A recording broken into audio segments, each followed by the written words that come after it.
नमस्कार दोस्तों, सनातन रहस्य में आप सभी का स्वागत है। तो आज मैं आप सभी को लंका विजय की कहानी सुनाऊंगी। ध्यानपूर्वक सुने।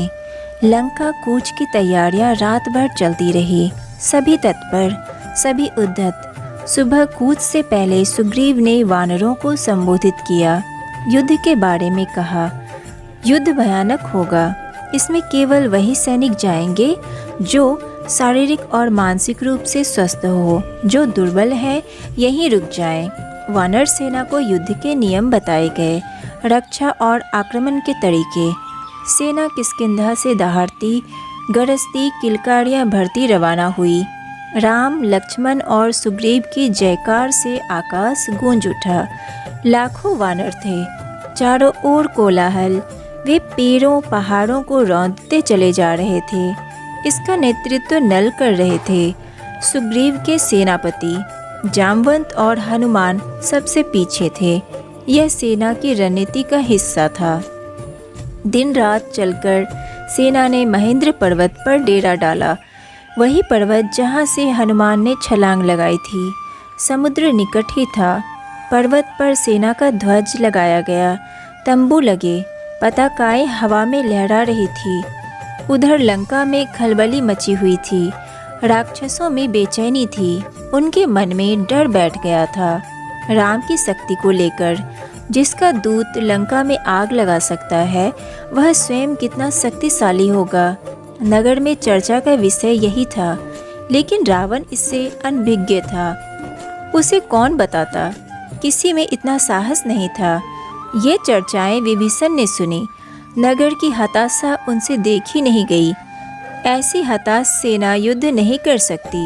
उसकी पराजय निश्चित है। वे रावण के पास गए, उसे सही स्थिति बताने, समझाने। राम से युद्ध ना किया जाए। उन्होंने कहा, आप सीता को लौटा दें, सबका कल्याण इसी में है। सीता मिल जाएगी तो वे आक्रमण नहीं करेंगे। रावण ने विभीषण की बात अनसुनी कर दी। उन्हें अपने कक्ष से निकाल दिया। क्रोध में वह स्वयं भी उठकर चल पड़ा सभा कक्ष की ओर। उसे राम के समुद्र तट पर पहुंचने का समाचार मिल चुका था। सैनिकों ने राम की सेना की पताकाएं दूर से देख ली थी। विभीषण रावण के पीछे चलते रहे, बोलते रहे, सीता आपके गले में बंधा सांप है, वह आपको डस लेगा। इसे छोटी बात मत समझिए।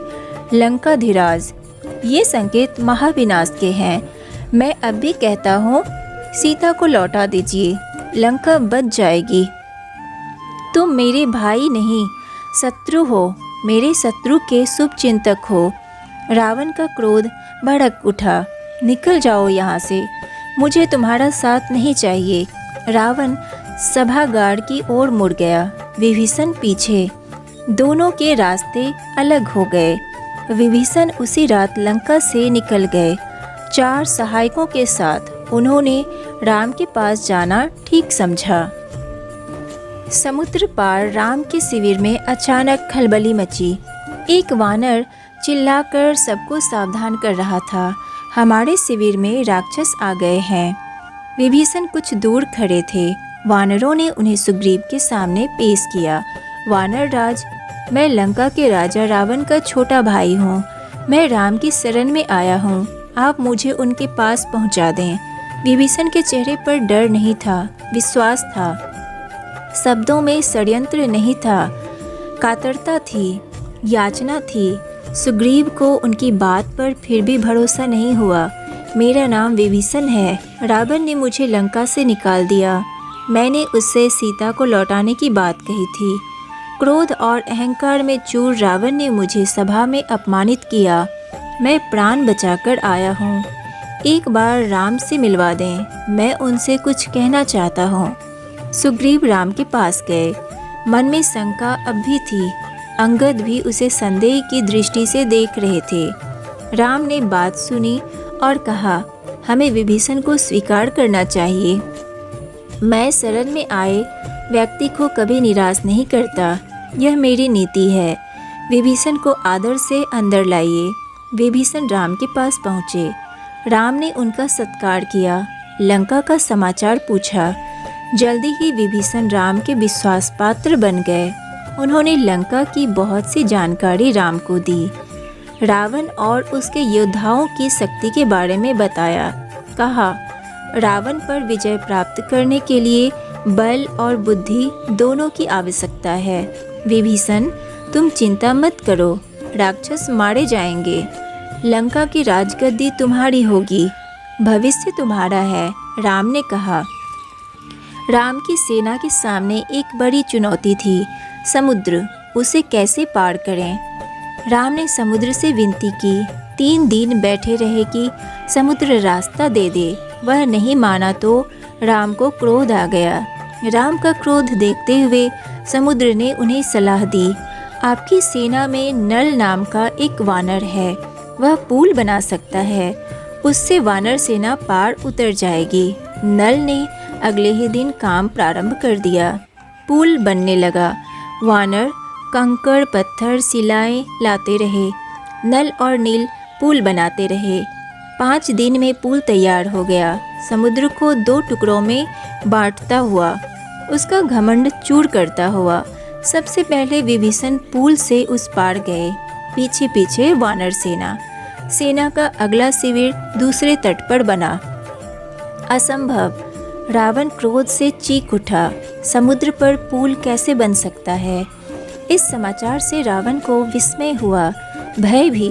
लेकिन उसने जो मन में ठान लिया था उससे डिगा नहीं। उसने आदेश दिया, सेना तैयार की जाए, युद्ध का समय आ पहुंचा है। अब दोनों सेनाएं समुद्र के एक ही ओर थी। उनका सामना आमना होना शेष था। आक्रमण की तैयारी थी, रणनीति बन चुकी थी। पहले आक्रमण की योजनाओं को अंतिम रूप दिया जा रहा था।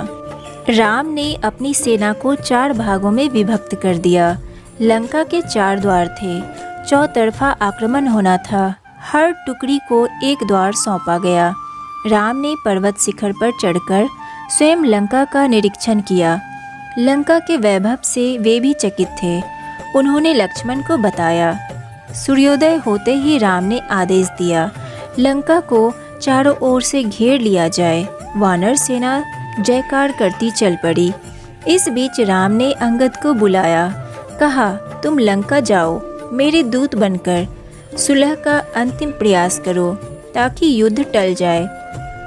रावण से कहो कि सीता को लौटा दे, अन्यथा उसका अंत होगा। अंगद ने ऐसा ही किया, पर रावण नहीं माना। राम का संदेश सुनकर रावण क्रोधित हुआ। कुछ राक्षसों ने उन पर आक्रमण किया। अंगद वहां से बचकर राम के पास पहुँचे। कहा, रावण को कोई पश्चाताप नहीं है। वह हमारे साथ सुलह के लिए तैयार नहीं है, युद्ध चाहता है। अब युद्ध ही एकमात्र विकल्प है। वानर युद्ध के लिए तैयार थे, राम के आदेश की प्रतीक्षा में थे। आदेश मिलते ही उन्होंने लंका पर चढ़ाई कर दी। उधर रावण के आदेश पर उसकी सेना निकल पड़ी। राक्षस उतावले थे, चित्कार कर रहे थे। रावण के जयघोष से लगा कि आसमान फट जाएगा। वे दौड़े और वानर सेना पर टूट पड़े। भयानक युद्ध हुआ। हर ओर दहला देने वाला शोर, हाथियों की चिंगार, घोड़ों की हिनहिनाहट, रथों की सरसराहट, कोलाहल। रथ हवा से बातें कर रहे थे, तलवारें खींच गई थी। बाणों से आसमान भर गया था। भाले उड़ रहे थे। दोनों ओर के कई वीर मारे गए। रावण के अनेक पराक्रमी राक्षस ढेर हो गए। धरती लाल हो गई थी। छत विछत सब बिखरे थे। कराहते घायलों की ओर किसी का ध्यान नहीं था। शाम होने को थी। मेघनाद ने राक्षस सेना को पीछे हटते देखा। उसने अपने सैनिकों को ललकारा, आगे बढ़ो, हम विजय के करीब हैं। मेघनाद ने सेना का नेतृत्व संभाल लिया। राक्षस उत्साह से आगे बढ़े। मेघनाद की दृष्टि राम लक्ष्मण पर थी। वह छिपकर युद्ध करता था, मायावी था, किसी को दिखाई नहीं पड़ता था। उसके बाण राम और लक्ष्मण को लगे। दोनों वहीं मूर्छित होकर गिर पड़े। मेघनाद ने समझा काम हो गया। उसने दोनों भाइयों को मृत समझ लिया। वह मैदान छोड़कर महल की ओर दौड़ा, रावण को इसकी सूचना देने। रण क्षेत्र में वानर राम लक्ष्मण के पास एकत्र हो गए। वे चिंतित थे। अशुभ की आशंका से विभीषण ने दोनों का उपचार कराया। उनकी मूर्छा टूटी। वे खड़े हुए तो वानर दल हर्ष ध्वनि करने लगा। अगले दिन युद्ध के लिए तैयार। रावण की सेना के महाबली एक एक कर मारे जा रहे थे। धूम्राक्ष मारा गया। वज्र दृष्ट धरती पर गिर पड़ा और कंपन कुचल कर मर गया। प्रहस्त को नील ने ध्वस्त कर दिया। रावण को इसकी सूचनाएं मिलती रही। वह घबरा गया।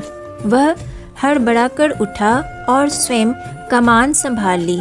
पहली मुठभेड़ में वह लक्ष्मण पर भारी पड़ा, लेकिन राम के वानों ने उसका मुकुट धरती पर गिरा दिया। वह लज्जित होकर लौट गया। अब तक रावण को राम की शक्ति का कुछ अनुमान हो गया था। जब उसे कोई और रास्ता नहीं सूझा तो उसने कुंभकर्ण को जगाया। वह महाबली था, पर 6 महीने सोता था। कुंभकर्ण दुर्ग से बाहर आया। उसे देखते ही वानर सेना में खलबली मच गई। वे उसे रोकने में असमक्ष थे।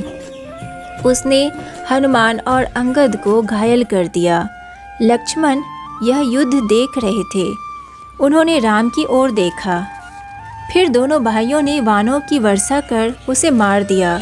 कुंभकर्ण रणभूमि के अंक में सो गया। सदा के लिए रावण निराश हो गया। कुंभकर्ण पर उसे गर्व था। वह उसे अपना दाहिना हाथ मानता था। उसे लगा कि अब लंका में वीर नहीं है। वह अनाथ हो गया। मेघनाद ने रावण को सहारा दिया। मेरे रहते आप क्यों चिंता करते हैं? मुझे युद्ध की अनुमति दें। मैं दोनों भाइयों को मारकर आपके चरणों में रख दूंगा।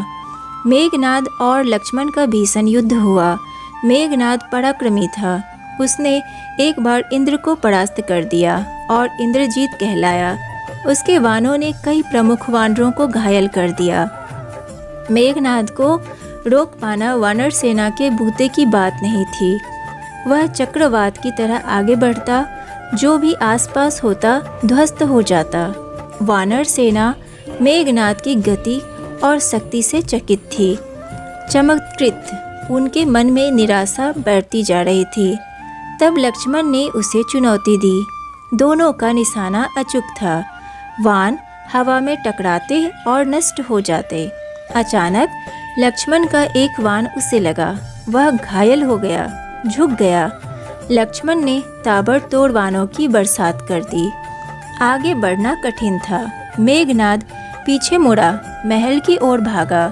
लक्ष्मण ने कुछ दूर तक उसका पीछा किया, फिर रुक गए।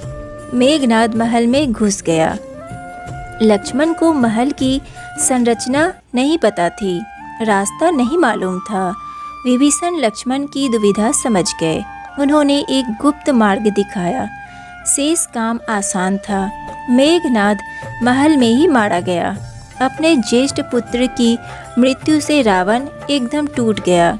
विलाप करने लगा, मूर्छित हो गया। होश आया तो उसकी दशा पागलों जैसी थी। क्रोध से बिलबिलाता हुआ। लंका अनाथ हो गई। अब उसका कोई सहारा नहीं। अब मैं स्वयं रण क्षेत्र में जाऊंगा। लक्ष्मण के साथ वानर सेना भी महल में प्रवेश कर गई थी। उनके हाथों में जलती हुई मसालें थी।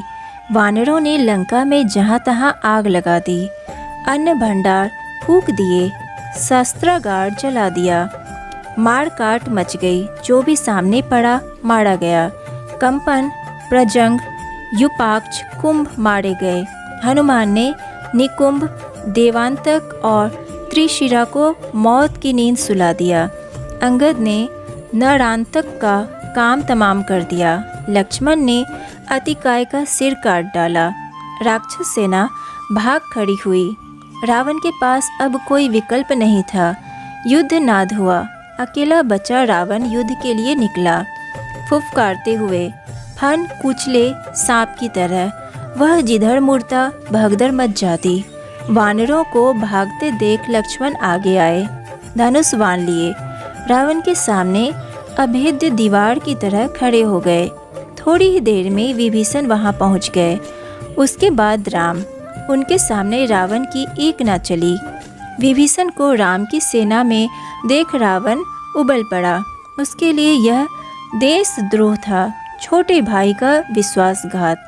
उसने विभीषण पर निशाना लगाया। लक्ष्मण ने वह बाण बीच में ही काट दिया। उसने दूसरा घातक बाण चलाया। इस बार लक्ष्मण बीच में आ गए। उन्होंने विभीषण को अपने पीछे छिपा लिया। बाण लगते ही लक्ष्मण अचेत हो गए, गिर पड़े। राम ने यह देखा, उनकी आंखें क्रोध से लाल हो गई, आग बरसने लगी। उन्होंने लक्ष्मण को सुग्रीव की निगरानी में छोड़ा और रावण को चुनौती दी। कहा, रावण, काल तुझे मेरे सामने ले आया है। आज अन्याय पर न्याय की विजय होगी। तेरा अंत निश्चित है। उधर हनुमान लक्ष्मण को उठाकर रण क्षेत्र से दूर ले गए। वैद्य सुसेन को बुलाया। हनुमान संजीवनी बूटी लाए। चिकित्सा शुरू हुई। धीरे धीरे रक्त का रिसाव बंद हो गया, घाव भर गया। संजीवनी का प्रभाव चमत्कारी था। सुग्रीव ने लक्ष्मण के स्वस्थ होने की सूचना राम तक पहुंचाई। वह सिंह की भांति रावण पर टूट पड़े। राम रावण युद्ध भयानक था। शस्त्रों की गति से कपा देने वाली ध्वनियाँ निकल रही थी। हवा थम गई थी। सूरज बादलों के पीछे छिप गया था। शस्त्रों की चमक विजय की तरफ कौंध रही थी। गड़गड़ाहट थी थर्रा देने वाली। दोनों योद्धा अपनी पूरी शक्ति से लड़ रहे थे। कोई एक रत्ती भी पीछे खिसकने को तैयार नहीं। कुछ ही देर में लगा कि युद्ध समाप्त होने को है। दोनों पक्ष के योद्धा हाथ बांधकर खड़े हो गए। छोटे छोटे युद्ध थम गए। सबकी नजरें राम और रावण पर थी। सबकी आंखें फटी रह गई, पलकें झुकाना भूल गई। उन्होंने ऐसा युद्ध पहले कभी नहीं देखा था। लेकिन महासंग्राम समाप्त नहीं हुआ था। रावण का एक बाण राम को लगा। उनके रथ की ध्वजा कटकर गिर पड़ी। राम ने प्रहार किया। बाण रावण के मस्तक में लगा। रक्त की धारा बह निकली। बीच में युद्ध कुछ पल के लिए रुका। रावण अपने महल चला गया, घोड़े और रथ बदलने। राम को इसकी आवश्यकता नहीं पड़ी। युद्ध फिर शुरू हुआ। अब उनके रथ एक दूसरे के सामने थे। योद्धा आंखों में आंखें डालकर देख सकते थे। घोड़ों के मुंह मिल गए थे। राम के वानों ने रावण के रथ का मुंह मोड़ दिया। यह पराजय का संकेत था। रावण हिम्मत हारने लगा। जब तक वह रथ घुमाता, राम का एक वान उसके पार निकल गया। रथ मुड़ा, लेकिन रावण के हाथ से धनुष छूट गया। वह पृथ्वी पर गिर पड़ा, मारा गया। बची हुई राक्षस सेना हड़बड़ा गई, जान बचाकर भागी। उनका दिशा ज्ञान शून्य हो गया। जिसे जिधर अवसर मिला भागा। कुछ राक्षस वानर सेना की ओर दौड़ पड़े। कुछ भागते हुए समुद्र में जा गिरे। लंका विजय अभियान पूरा हुआ। राम की जयकार होने लगी। कुछ समय पूर्व का रण क्षेत्र एकदम बदल गया। शस्त्रों की टंकार की जगह किलकारियों ने ले ली। वानर सेना उछल कूद करने लगी। समुद्र से ठंडी हवा आ रही थी। शस्त्रों से उत्पन्न गर्मी वह अपने साथ बहा ले गई। कोलाहल तुमुल नाद में परिवर्तित हो गया। प्रसन्नता सर्वव्याप्त थी। रण क्षेत्र में केवल एक व्यक्ति दुखी था। शोक से व्याकुल विलाप करता हुआ अपने भाई के मृत शरीर के पास खड़ा। राम ने विभीषण को समझाया, मित्र, शोक मत करो। रावण महान योद्धा था। उसकी अंत्येष्टि महानता के अनुरूप होनी चाहिए। मृत्यु सत्य है, उसे स्वीकार करो। राम ने एक एक वानर का आभार माना। सुग्रीव को गले लगा लिया। लक्ष्मण से विभीषण के राज्याभिषेक की तैयारी करने को कहा। चाहते थे कि रावण की अंत्येष्टि के बाद राज तिलक हो, उसमें विलंब ना किया जाए। उन्होंने हनुमान को बुलाया, अशोक वाटिका जाने का निर्देश दिया। यह संदेश आपको ही सीता तक पहुंचाना है। उन्हें लंका विजय का समाचार दीजिए। उनका संदेश लेकर शीघ्र आइए। विभीषण के अंत्येष्टि से लौटने तक उनके राज्याभिषेक की तैयारी हो चुकी थी। लक्ष्मण राजमहल पहुंच गए थे। वानर स्वर्ण कलश में समुद्र का पानी ले आए थे। लक्ष्मण विभीषण के पास गए, उन्हें साथ लेकर राज सिंहासन तक आए। सोने का चमचमाता हुआ सिंहासन, रत्नों मणियों जटित समुद्र जल से उन्होंने सभासदों के सामने विभीषण का अभिषेक किया। अब विभीषण लंका के राजा थे। इस बीच हनुमान अशोक वाटिका से लौट आए। राम के पास उन्होंने कहा, माता सीता लंका विजय का समाचार सुनकर प्रसन्न हुई, वे आपसे मिलने के लिए अधीर हैं। तब तक विभीषण वहीं आ गए थे। राम उनकी ओर मुड़े, कहा, लंकापति सीता अब भी आपकी अशोक वाटिका में है, उन्हें यहाँ लाने की व्यवस्था की जाए। वानर सेना चुहल कर रही थी, अटखेलियों में लगी थी। राम का निर्देश सुनकर उनकी उत्सुकता बढ़ गई। सुग्रीव, जामवंत और नल नील भी उत्सुक थे। अंगद को प्रतीक्षा थी। हनुमान को छोड़कर किसी ने सीता को नहीं देखा था। सीता आई तो सबको अपनी कल्पनाओं से अधिक लगी। सुंदर, सौम्य, शांत। उस सुंदरता में 1 वर्ष बाद पति से मिलन की प्रसन्नता शामिल थी। कष्ट इतिहास हो गया था। तो आज के लिए बस इतना ही। इससे आगे की कहानी मैं आपको नेक्स्ट वीडियो में सुनाऊंगी। तो वीडियो को लाइक कीजिए, सनातन रहस्य को सब्सक्राइब कीजिए और ज़्यादा से ज़्यादा शेयर कीजिए। राधे राधे।